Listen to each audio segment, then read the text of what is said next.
All right, Platoon, fall in. It's the Joe and the Jarhead Show.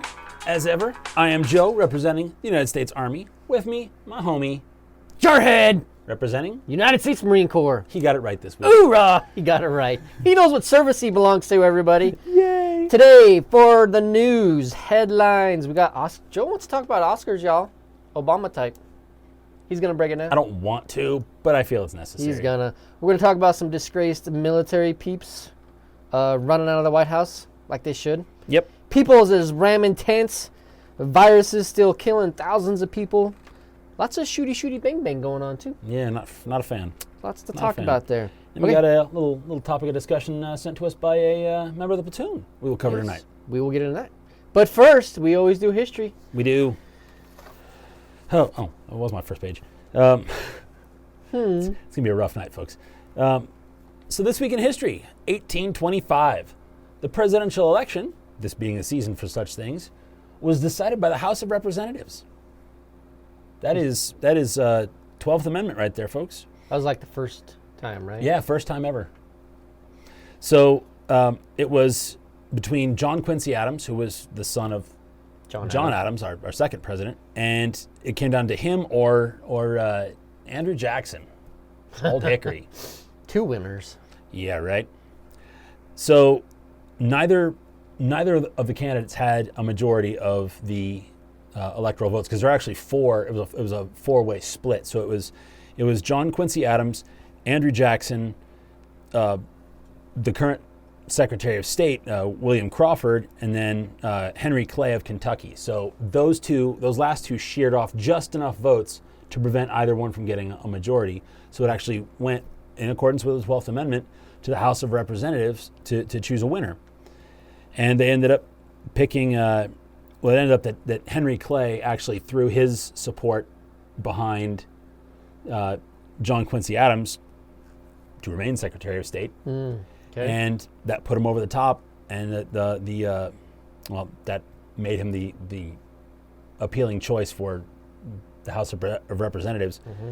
And that got him the presidency, but it cost him a second term. Yeah, he's only one term. He was a one-term president, and then, because Jackson, being the kind of person that he was, never let that go. He referred to it as the corrupt bargain. Oh, geez. And he just smeared Adams with that for his entire presidency. And the next time around, Jackson ran again and just crushed him. Walk away to victory. Wow. Smearing in politics. Yeah, it's been going on for a while, folks. This is nothing new. Not just Trump. Nope. So he was one of the, John Quincy Adams, he went back to being like a senator or a representative after he lost that second term, right? He's one of the few people that actually did that. Because most time once you make president, you just kind of sit on your laurels after that, right? Okay. Well, they used to. Now they make movies.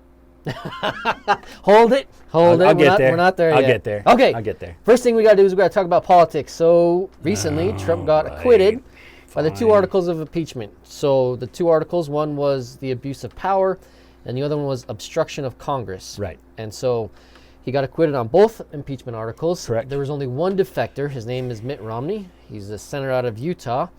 He voted in favor of the abuse of power. Now, there's a 6-minute speech that he did. I watched it in full. Yep, so did I. And I would say that the two main things that Mitt Romney focused on that he believed was the reason he needed to vote in favor of abuse of power was one... In favor of guilt. Convicting. Yes, for the abuse of power. Well, the first one was he felt that he did abuse his power by first calling Ukraine and asking for a favor and saying, if you didn't use that favor, I will withhold military aid from you.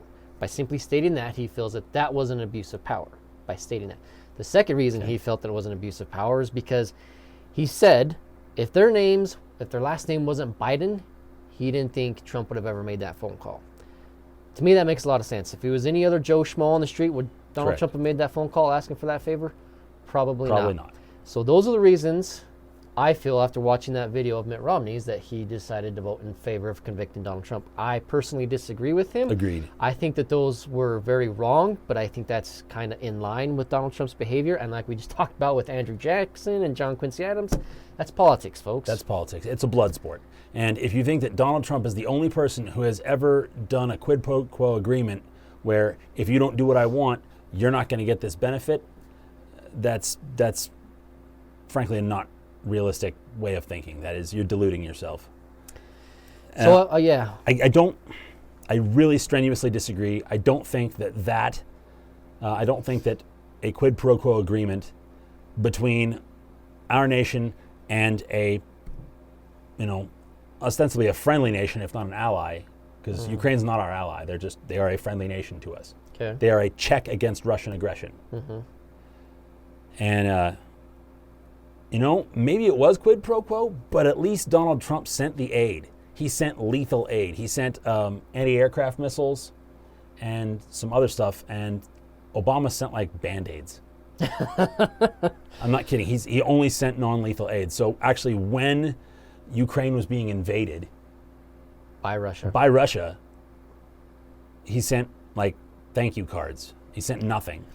But Trump actually does send lethal aid that allows them to maintain their sovereign status as a nation instead of being chewed off bit by Russia. And that's worthy of him being removed from power?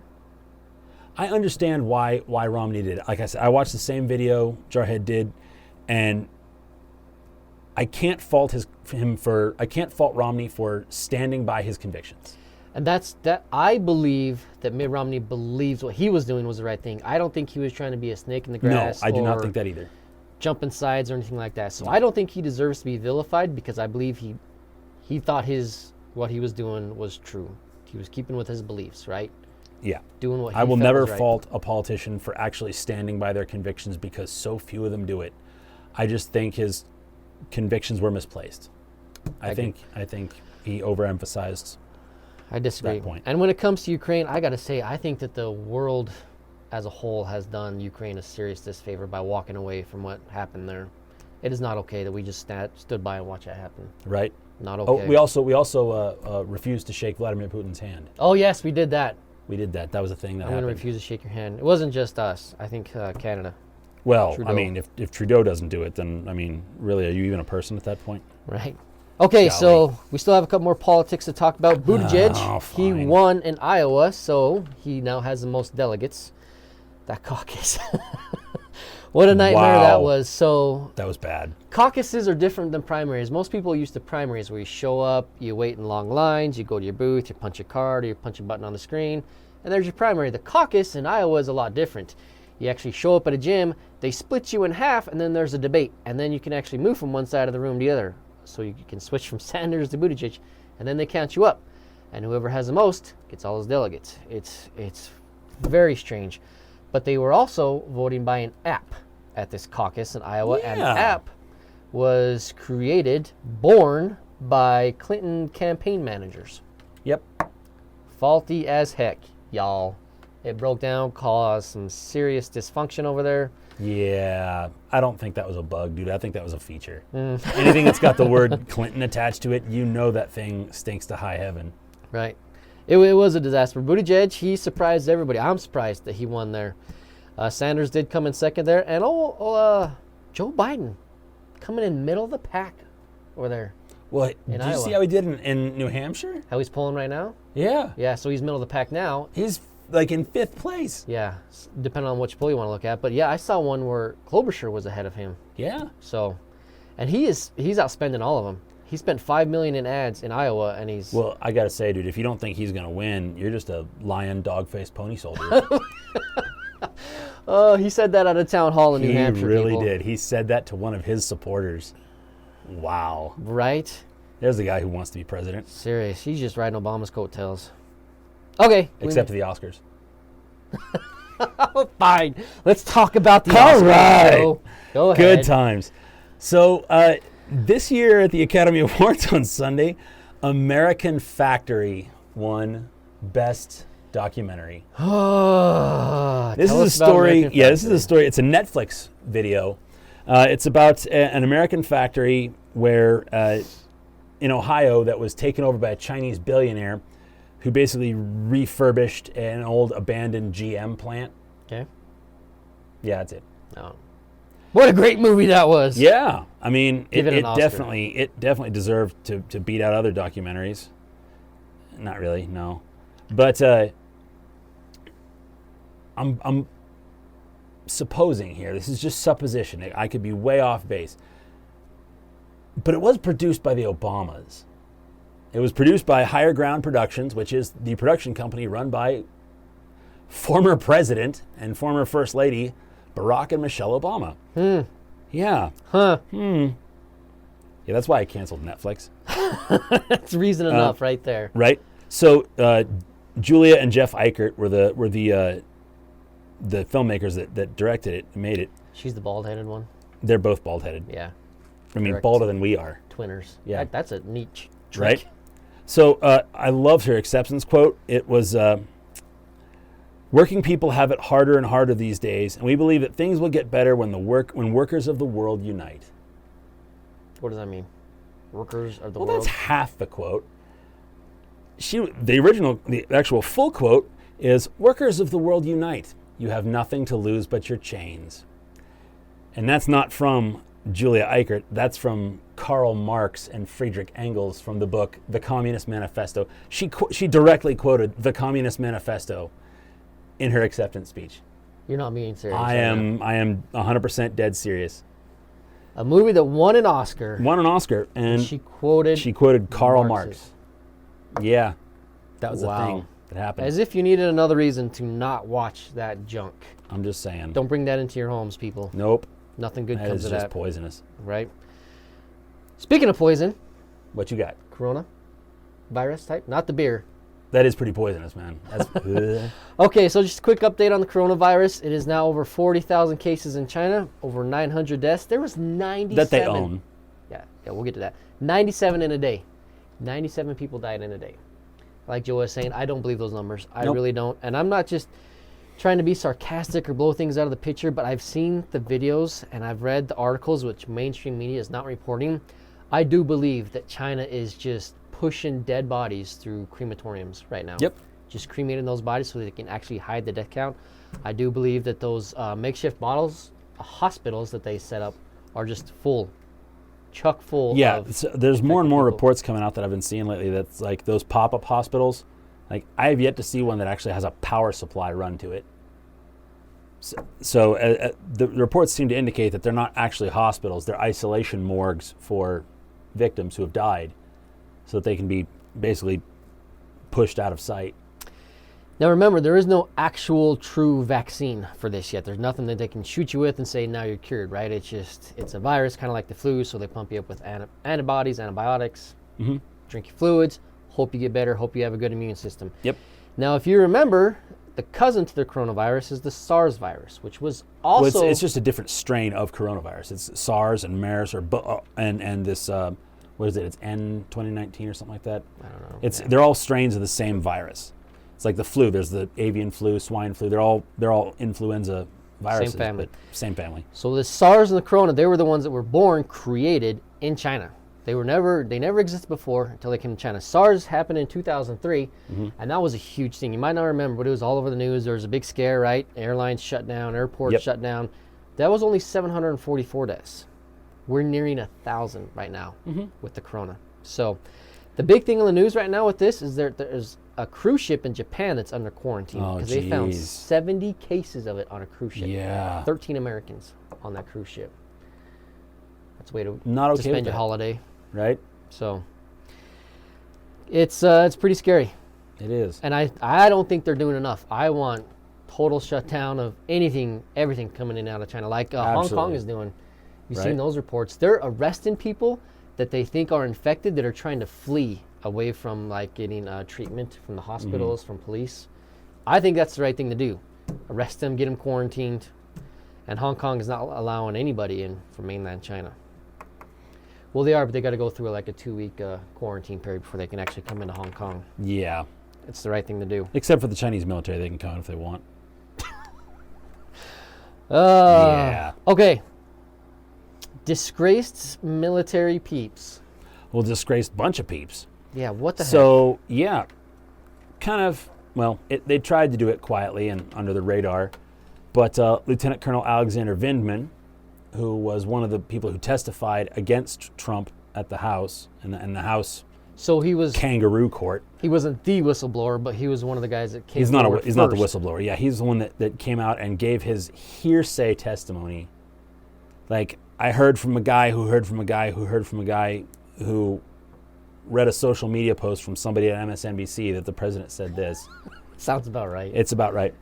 And so he had no concrete evidence whatsoever. He had no evidence that Trump had done anything wrong aside from he heard someone say something. Yeah, he got walked out. As he should. He got fired from his position as he's the Ukraine expert for the National Security Council because he and his twin brother were raised in Soviet Ukraine. Wow. And fled to the United States. Yeah, so his brother actually also worked in the White House. He's an attorney for the National Security Council. He quit the same day his brother got canned. Was he military also? Oh yeah, they're both lieutenant colonels. Oh wow. Yeah.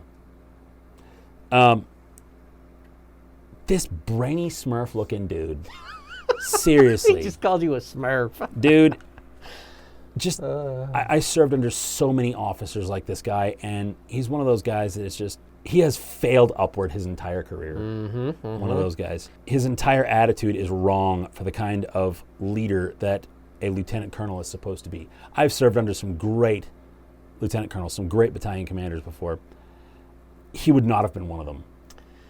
So I think the point here that we should make is that the commander-in-chief was right to do that. He needs to trust people. He has to have people that are on his side, that have his back. Because, yes, your job as the expert is to provide him with the best information possible regarding that situation. But once he's made a decision, he's the commander-in-chief. You back him up. You support that. You support his decision. Even if you disagree with it. Correct. You still need to support it. And Correct. we get that Trump is a little hand-heavy with that kind of stuff. That's why Mad Dog He is. Mattis left him. Yep. A lot of people left him for those same reasons. They don't agree with his choices, but once a choice has been made, we're not saying you have to fall in line, right, or agree, but you need to support that decision. So in a sense, fall in line. But it's okay to disagree with him. Yep. And still support him. But disagree with him and then testify against him based on nothing? Come on, dude. We needed just 15 Do you minutes remember of fame. his testimony? So I forget which senator it was or which representative it was asking him a question, and he's so let me ask you this, Mr. Vindman, and he stops. He's like, "It's Lieutenant Colonel Vindman." Shut up! Did he really? He really did that. He really did that. You lost all respect, right Yeah, there. you got nothing. In one sentence. I'm just trying to imagine what family dinners would be like if his brother hadn't followed him out and had stayed behind and kept working. Like, how awkward would those family dinners be? Twin brothers of that, huh? Right. That's kind of cool. And then also, same day, Stephen Sondland got canned. He was our ambassador to the European Union, who also testified about nothing. A phone call he didn't hear? Yeah, that he never was party to. So yeah, I can understand why you got walked out there, Mr. Sondland, because you, like Lieutenant Colonel Vindman, both of you serve at the pleasure of the president, and he was not pleased with you. Bye, Felicia. Toodles. Won't the door hit you on the way out? Right? Partisan hacks. Okay, speaking of hacks, there was a lot of shootings. Wow. Okay, first let's go to Thailand. There was a Thailand soldier. Oh, yeah. This dude got angry over a land deal, so he went to his local base. He stole 3 guns. He started shooting people at his base. We don't know exactly how many died there, but then after he got done at his army base, he drove to a mall. And on his way to the mall, he's just shooting his gun out the window. Yep. Random people. He killed 29 people as of now. There's 57 that are injured. Some of those might end up on this kill list, but 29 people. Dang. 57 injured, all because of a land deal. Now, they did talk to his mom, and mom said he was, seriously depressed. He had a lot of anger management issues. Yeah. It took 16 hours for the SWAT guys, for the snipers, to bring this dude down. They did kill him. He died in the mall. 16 hours. Yeah, about that. First of all, what's your arms room security like? If a dude can just go in there and steal 3 guns? Right. Quick side note, Thailand, per person, or however you want to say it, percentage-wise, actually has more guns per people than America. More gun owners, more guns per person. I'm not okay with this. This guy, challenge accepted, right? Yeah. Honey, I'm buying more guns. He's single-handedly going to beat them at that. I am not going to allow Thailand to one-up us. It's Not pretty- this flag. I thought that was pretty cool. Okay, next one, another shooting. This one happened at a New York police precinct. This actually started on Saturday night. This dude walked up to a police van. He asked for directions, and he shot 2 of them. He shot one in the arm and one in the neck. They both lived. They walked away from that. Then the next day on Sunday, he went to a precinct in the Bronx, and he just walked in and started firing. I'm assuming he didn't make it. No, he made it. He ran out of bullets, and he ran and dived under a desk, and they arrested him. You're bigger people than me for going in and arresting that dude. I can tell you that much. Yeah. Gosh dang. That's when you dive out of range of the security cameras. Stop resisting. It's like Joe's planned this or something, y'all. I just, there are certain people that I think, even if you're a psycho, should be off limits. And that's the people that voluntarily keep your community safe. Exactly. Okay, I want to come back to this one, but I want to talk about what happened in Arkansas today. Okay. It was up in Arkansas, Walmart, 2 officers. There's a guy at Walmart, he was getting belligerent with the employees at Walmart, so they called the cops. Cops responded, pulled out his gun, and started firing. He missed the cops, and they ended up killing him in the process. Now, to me, these last 2 incidents all point towards the same thing of what we've been seeing a lot of in America lately. That's cops being hated, being vilified so much by the mainstream media. It's like they can do no good. In 2018, there were 55 police officers killed in the line of duty. That is a rise of over 30% from the year before, in 2017. Jeez. That is embarrassing, people. That's... Who do you look to when you are in the most danger of your life? Who do you look to when you don't know who else to turn to? You call 911. You want the guy with the gun to come to your house and protect you. And this is what we're doing to these people. And the reason we are doing these people is because of people like Governor, help me say his name, Cuomo, Yeah. Of New York. And Mayor de Blasio. These guys, they are hated so bad by their own police force that when they go to hospitals to check on these injured police officers, the law enforcement officers will actually go to the door. They will line up in 2 different aisles so that he has to walk between them. Mayor de Blasio has to walk between this aisle of cops. They will line up and purposely turn their backs on this guy. They hate him so much because the laws that he puts down are just crazy. There was an official memo that went out that said, stop keeping NYPD paraphernalia in your car. Don't let them see things in your back car because you're likely to be vandalized. So the answer is stop letting people know that you're a cop. No. If there's a cop in your neighborhood, that's somebody you celebrate as a hero. There's a bunch of cops in our neighborhood. I love it. We love you guys. Absolutely. Okay, I got to read this tweet. This thing, oh man, this just fills me with awesomeness. What you got? It's called the Sergeants Benevolent Association. It's the union for the police sergeants in the NYPD. They tweeted on Sunday, Mayor de Blasio, the members of the NYPD are declaring war on you. We do not respect you. Do not visit us in hospitals. You sold the NYPD to the vile creatures, the 1% who hate cops, but vote for you. NYPD cops have been assassinated because of you. This isn't over. Game on. Brother, it is tweets like this. It makes me want to get all sorts of guns out with every gun I own. Go to New York and be like, enlist me right now. I want to work for y'all. Y'all's cool. I won't do that. They wouldn't take you. What are you saying? We'll talk off camera. I spent a lot of years working on my dad bod. I think that's what you mean. Anyways. It's vet bod, actually. It's like dad bod, but with more knee pain. So true.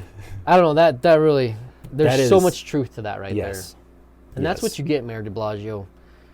Yeah, you earned that, every word of it. So I don't know if you guys remember, but it was last July. 2 cops were arresting somebody, and while they were being arrested, a group of people surrounded those 2 cops. This had happened in New York, and they started dousing them with water, right? Mm-hmm. And people just started following these 2 cops and just started dousing them with water, and one actually hit him with the bucket. And these cops, that is assault. You are assaulting a police officer. Yeah. And they just walked away. They were at the point in their lives, in their training, in uniform, that they didn't want to turn around and arrest people who were assaulting them while they're wearing their uniform. All they did was just walk away, or they're getting assaulted. That is the sort of police force that Mayor de Blasio has set up. That is what he's done to vilify our cops. Now, those 3 people who were doing that didn't end up getting arrested, but it doesn't make it okay. No. Golly, that is irritating. Yep, it really is. But cops are still heroes. We shouldn't let people like Correct. Mayor de Blasio and the governor over there paint them in a bad picture. No. They are still out there every day putting themselves in harm's way for us. 100% correct. You find one, you see one in a restaurant, pay for his dinner, give him a high five, shake their hand. Teach your kids. Walk up there and give them a hug. Right answer. I spent 4 years as a cop. There's nothing better than to get that thank you out of nowhere. It's the same thing as being a vet. You know, when people learn you're a vet, oh, thank you for your service. Well, you know what? Thank you. I appreciate that. Right answer. It means a lot. Really does. Speaking of criminals who do douchey things. Like ramming tents. Like ramming tents. So, Florida. Go figure. Oh, Florida. Florida, man. I'm gonna give an unsponsored plug. Stephen Green is a commentator for PJ Media, and he does a weekly blog called Florida Man Friday, and it's just a random collection of the week's top Florida Man does this articles. Oh, it is glorious. He's got an endless supply for that. It is nothing. It is like belt-fed ammo, man. Like I'm sure you have to like screen those because you can't put them all in one friggin' post. Mm-hmm. But so there was a Trump rally being held in Jacksonville, Florida. Okay. And actually, I don't know if it was actually Jacksonville. It was Duval County, but they had set up a tent in a Walmart parking lot, and they were just registering people to vote. That's it. And this guy decides that it would be a great idea to just drive his truck through. Interesting. Yeah. Good idea. Mm-hmm. Yeah. So he ran over a table, ran over 2 chairs, missed the workers inside by like 6 inches. Dang it. And That'd be then so scary. flipped everybody off and drove away. Are you serious? Yep. What a winner. Right. Oh, we're not going to show his picture. We never will. We'll never say his name. But this dude, I'm serious, man. He looks like he's messed up.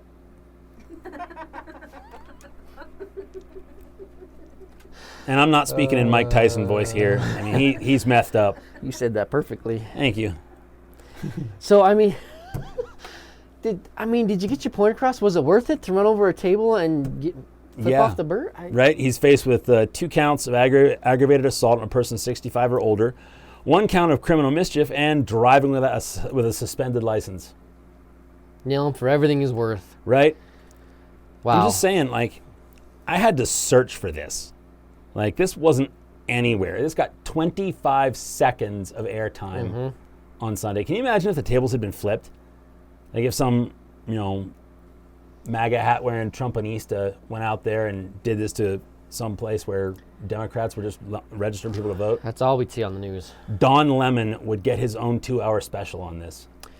Don Lemon's a CNN anchor who... I mean, he would blame this paper for that attack because it's white.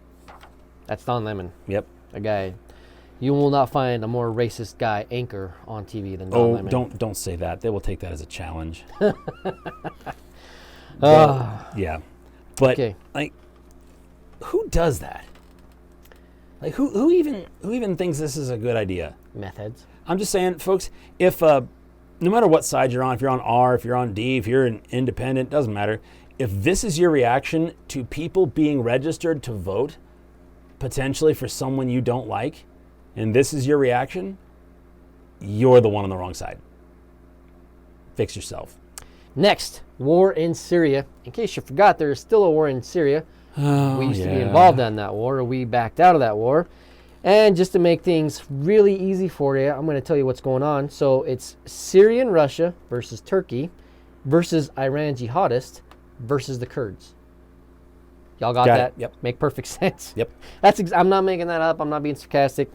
That's what's going on. That's over some there. straight Tolkien level Battle of 5 Armies right there. Serious. Just waiting for the bear people to show up and start wrecking shop. So when we were over there, we were actually on the side of the Kurds, trying not to fight everybody else, but the Kurds are fighting everybody else. So what the heck do you do? The good Kurds. Yeah, there's a little bit of both. Yeah, there's some bad Kurds out there. Yeah, the one of them one of the opposition leaders who was a Kurd, he was a guy that got taped eating like the heart of one of his dead Yeah, enemies. I don't support that. That's just weird. If you're chewing on human organs on TV, same with the van guy. You are not on the right side of history. You are doing it wrong. You are you got it freaking wrong. Okay, so recently Syria just killed 5 Turkish soldiers with an artillery bomb. That's not good. That doesn't. Things are just going to go a whole lot worse over there because they're supposed to be friends, right? Putin sat down in the middle of these two. They're supposed to be a handshake. They're all supposed to be fighting. I don't know who together, but now Syria and Turkey are at. Well, they used to be fighting ISIS, but then we hurt those dudes bad. Yep, not a lot of them left. We took out their leader too. Yep. Okay, so the Syria president, remember him, his name is Mr. Assad. He's been in power since 2000. He just likes to oppress people. He likes to bomb his own people with gas. That's just his thing, right? That's what he does. So that's why we went over there and tried to throw him out of power.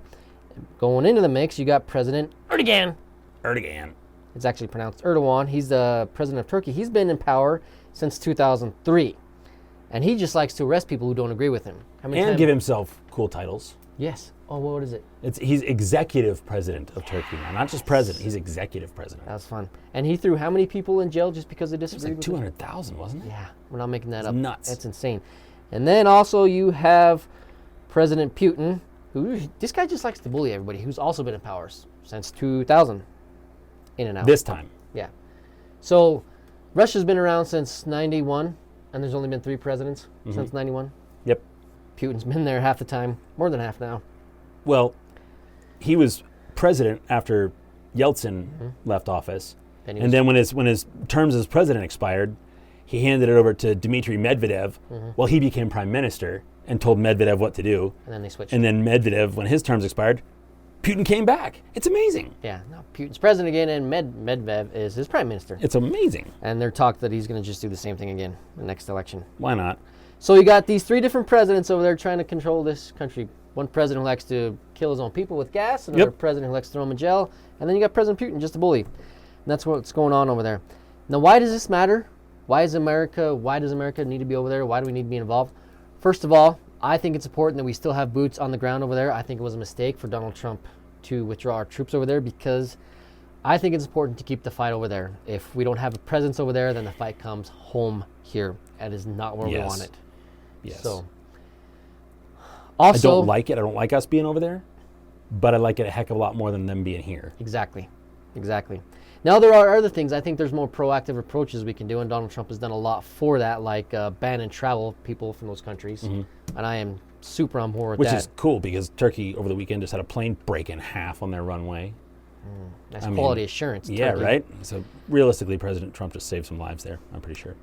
But more importantly, why do we care about this? Why do we care about this war between who knows how many different countries over there in a third world country? So if you remember, a couple years ago when Aleppo got bombed, when this whole Syria thing first started, there was that 5-year-old boy in the back of the ambulance. Remember that picture that went viral? Yep. At that time, I had a 5-year-old boy. Boy, did that pull on my daddy heartstrings. Yep. There are women and children caught in the middle of this nonsense between these 3 presidents. Why do we They care? did nothing to deserve this. There's nothing you can do to deserve this. You're dang right. They're God's children over there. They don't deserve that. Nope. And when we talk about third world countries and the choices that they make, how they put themselves in a situation, they need to make better choices to get themselves out. This is one of those situations where they just don't got a choice, right? You got 3 knuckleheads fighting for power over there, and you got kids, women in the middle of it. Yep. Nothing they can do. Nope.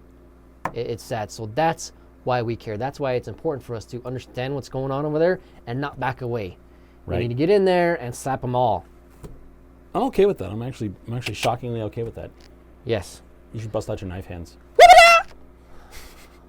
I always love when I get to bust regret those things saying out. All right. That should wrap it up. I agree. A good show.